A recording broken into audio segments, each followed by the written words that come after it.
Good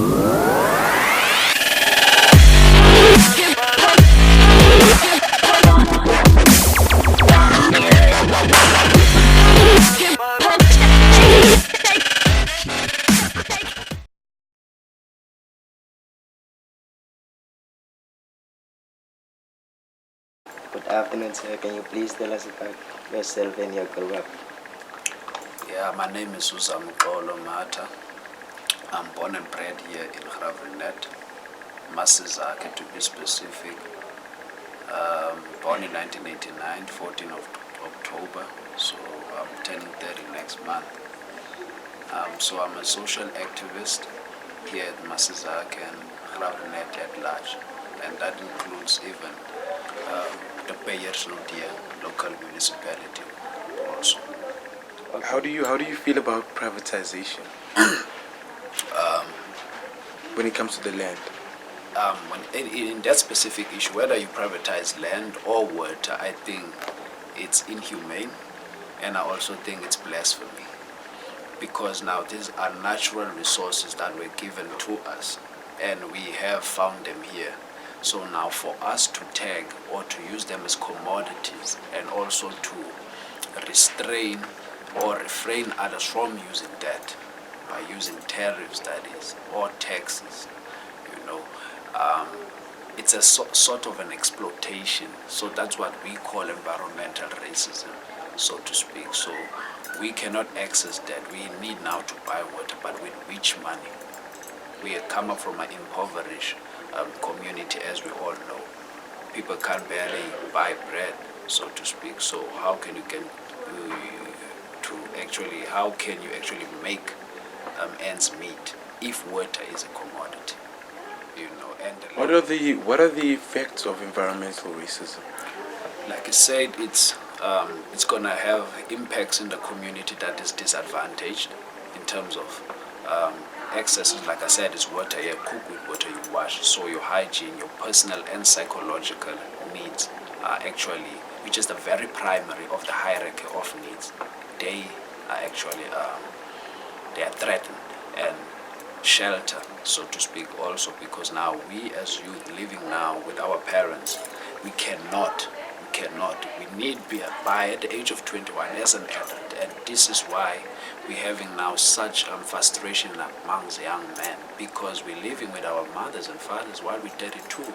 We have kids. You can't have 3-4 generation of families living in one house, because it's not like it used to be, like in the old days where we used to have big lands, access to big land, so you can have your house there within the vicinity, which is now at a larger context, but now it's constricted. So we cannot live actually in these inhumane conditions, and this is what makes us sick actually. So we need to tackle these things as they are. Okay, what do you love about the Karoo? Oh yeah, the clean air. I like the vegetation and the agricultural aspects that it has, and that it has to provide also in the future. And I like the meat also in terms of the Karoo meat, because like I said, it's the vegetation, it's the nature. There are indigenous plants that grows nowhere but here. So you get the Karoo lamb, for example. So it eats those shrubs and those herbs. So it makes their meat very distinctive from the other meat. So that's, for me, it's special. And the wool, although we are not really in charge of that, we are not managing that, and I think we should as black people. So with the feeling of the Karoo, it goes also with how do you get active, because you cannot just feel alone, you must also be active. So I feel like as part of my activities now, I feel like there is also room for improvement in terms of the involvement of the youth also. So the transformation with the feeling, how we feel with the Karoo, we feel there are many things that can be done. We have agricultural sector, like I mentioned. So for me, I feel like that's the thing we should also be focusing on as a people of the community. So so we can also prosper in terms of transforming the Karoo that we envision per se. Okay, what message would you give for the youth in the Karoo? Yeah, I think we should be organized, and I think to the level of civil society, we need to get forums on different levels in terms of the safety and the economic development. We need to be in businesses. That's what first we need to focus on, because we're coming from an era where people used to be workers, laborers. We need to cut that now. We need to be entrepreneurs for many reasons, because we must leave a legacy for our kids.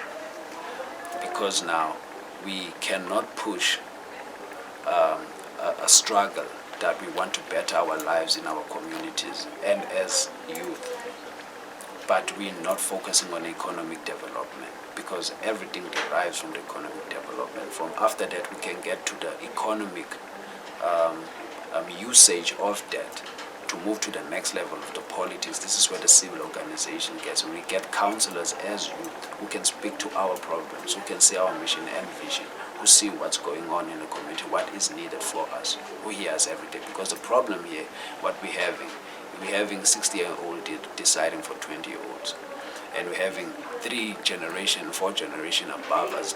We cannot. These people had their own revolution. It's done. It's over for them. We need now to seek ours. In terms of land, what do we say about the land? What agenda do we have on the land? Because we are educated. We have people who work in these institutions who are youth, who can also help us, besides those who are actually in the neighborhood and who are qualified. So there's actually a great relationship with stakeholder relationship that can be created and cultivated. So I think you need to be organized and form those forums and get into meetings and get to participate in community meetings and participate also in every endeavor of every institution and go and find information, and so that we know what we do, because we cannot operate with no information. We have to be scientific when we do our approach when it comes to betterment of ourselves. So yeah, I think that's what we need to do. Stop the blame, stop expecting the government to do things for you and all that. Start a business, let's support each other. Let's get over this ethnicity and race issue of saying who's colored, who's Xhosa, who's Zulu, it doesn't work. Because the enemy was there with divide and conquer. These things were not there in the beginning. It was there, but it wasn't perceived as it was now perceived. So this is what we should do, and this is what we need to unlearn a lot of things. We need to unlearn a lot of things. But then this is my message. Get together, push, organize. Thank you, sir, for your time.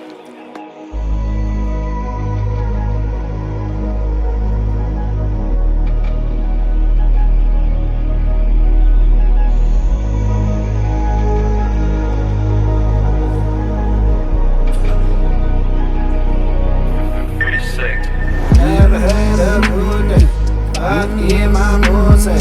Since on my youth days, trying to find a new way. Never had a good day. I get my pussy.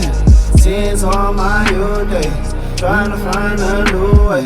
I told all my niggas let's get it. That be the steez, man, we all is finessing. You busy with push-ups, man, we out you flexing. Give me a go blunt and refill my meds. I told all my niggas let's get it. That be the steez, man, we all is finessing. You busy with push-ups, man, we out you flexing. Give me a go blunt and refill my meds. Never had a good day, but get my pussy. Since on my youth days, trying to find her.